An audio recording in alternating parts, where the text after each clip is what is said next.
Khubole shibun fibro, jim tip nam tai khubor Laitkam, te gidon Tylli ki post ki balait ki bade po Eastern West Khasi Hill, Mairang, dengan pulih kum kaneka advertisement, work in interview, kan mau kan David direct back interview. Application are invited from the resident of Meghalaya having requisite qualification and experience as mentioned under the following post in the district implementing division DID, Eastern West Khasi Hill District, Mairang for a minimum period for 1 year, kade his name, extendable based on performance, can extend bang, ada kabiang ka performance. The Baningkong, the district program manager MGNREGA, kade kawai ka post.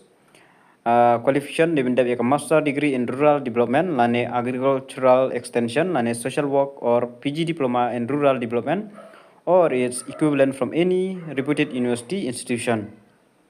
Ka desire experience ka the minimum 4 years of work experience in rural development or related field.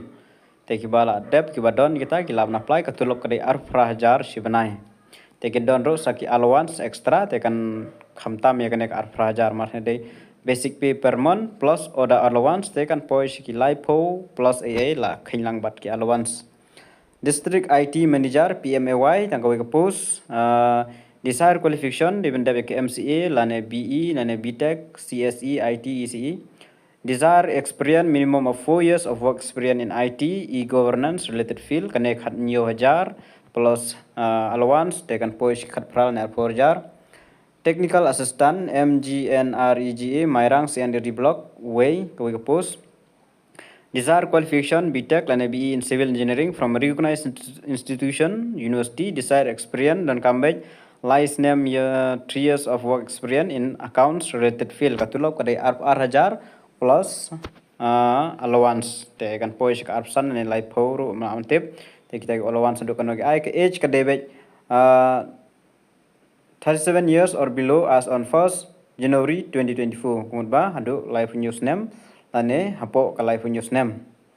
Then applicant should submit their application standard form along with all relevant documents during working hours.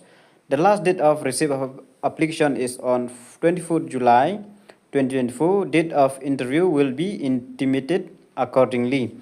Te kiko aban apply kan mau haban li submit shua application ko jong phi hapo office jong deputy commissioner district program coordinator hapo Eastern West Khasi Hill district kalas date kan day Arab South July Arab South te ka date of interview mar kan day direct interview te kin sa pentip bat kin saya contact link ba kita application form ko jong phi te tang kita ki badon experience mar kiko aban apply kila aban apply tang ini jing betip khule shibun.